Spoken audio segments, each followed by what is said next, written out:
Baik, yaitu Assalamualaikum warahmatullahi wabarakatuh. Materi ketiganya yaitu adalah ukuran pemusatan data. Apa itu ukuran pemusatan data? Ukuran pemusatan data adalah nilai yang mewakili sekumpulan data dengan cara menunjukkan atau nilai khas dari data tersebut. Tujuannya adalah agar data yang banyak dan beragam bisa diringkas menjadi satu nilai yang mudah dipahami. Ada 3 jenis ukuran pemusatan data, yaitu pertama MEAN. MEAN itu atau rata-rata jumlah seluruh data dibagi banyaknya data. Jadi seluruh data itu dibagi banyaknya data. Median, nilai tengah setelah data diurutkan, yaitu nilai tengahnya dari data yang sudah kita urutkan. Nah, itu nilai tengahnya, itu atau median. Modus yang selanjutnya modus itu nilai yang paling banyak sering muncul, misalnya 5, 6, 5, 5, 3 maksudnya 5,6, 5, 5, 3, 6. Nah, jadi yang sering muncul itu kan ada 5. Yang sering muncul itu angka 5. Jadi modusnya yaitu 5. Kenapa kita harus belajar ini? Yang pertama yaitu untuk menyederhanakan data. Data besar jadi ringkas dan mudah dipahami. Yang kedua, membantu mengambil keputusan, misalnya menentukan target atau standar atau evaluasi kita. Yang ketiga, mengetahui kecenderungan umum. Misalnya kita dari data tersebut kan kita bisa tahu jadinya ini suka apa, ini kayak gimana gitu kan, dari data yang kita kumpulkan itu. Jadi kita nggak perlu lagi apa-apa gitu kan, tinggal lihat data aja. Yang selanjutnya, yang keempat, dipakai di berbagai bidang. Bisa dipakai pendidikan, bisnis, kesehatan, ekonomi, bahkan kita bisa makainya di media sosial. Contoh dalam dunia nyatanya, yaitu pertama pendidikan. Untuk pendidikan, guru atau dosen menghitung rata-rata nilai ujian untuk tahu kemampuan kelasnya. Jadi data dari semua siswanya kita bisa tahu, dari kita hitung aja, dari pakai modus, median, MEAN, kita bisa kita langsung tahu gitu kan. Nah, yang kedua dari pendidikan yaitu jika ada siswa nilainya terlalu rendah atau tinggi, median kita tuh bisa jadi indikator yang lebih adil gitu kan.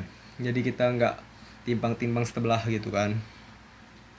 Untuk bisnis, misalnya toko online melihat modus produk paling sering dibeli untuk tahu produk favoritnya.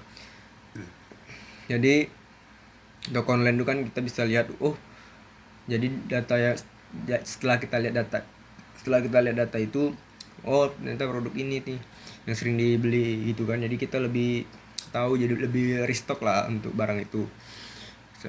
Contoh yang kedua dari bisnis, manajer menghitung rata-rata penjualan bulanan untuk menentukan target bulan depan. Jadi misalnya kita jadi manajer nih, jadi kita bisa tahu nih, ternyata rata-rata penjualannya kayak gini, jadi kita bisa siapin untuk di bulan depannya.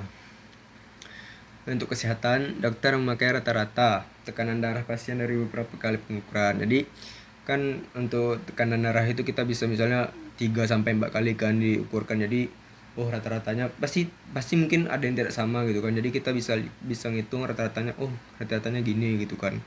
Misalnya rata-ratanya segini, jadi setelah dihitung 4 kali rata-ratanya segini.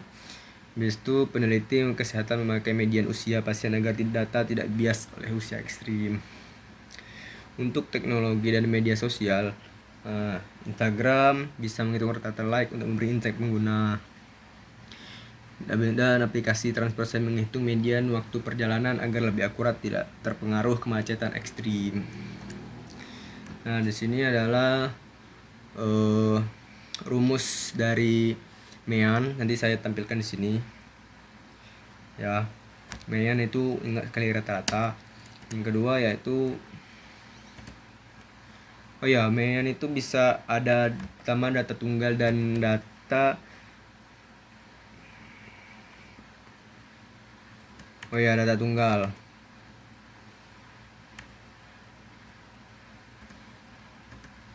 Data tunggal, MEAN, data tunggal dan rata-rata kelompok. Jadi beda dianya. Jadi saya masukkan. Ini ada juga median, nilai tengahnya ya. Nanti saya masukkan juga untuk rumusnya. Median nilai tengahnya, modus nilai yang sering muncul, Kalau modus ini tinggal kita lihat aja datanya. Oh, misalnya 8,7, 6, 5, 4, 3, 8, 8, 9. Nah, jadi kita lebih tahu, oh, jadi lebih banyak yang 8-nya. Jadi ya mudah aja gitu kalau untuk modusnya. Dan modus ini juga ada rumusnya, nanti saya masukkan juga. Nah, mungkin sekian dari saya. Mohon maaf jika ada kurangnya, Pak. Saya ini sudah berusaha juga untuk memahaminya. Jadi saya serius untuk memahami ini, Pak. Baik, mungkin saya akhiri. Wassalamualaikum warahmatullahi wabarakatuh.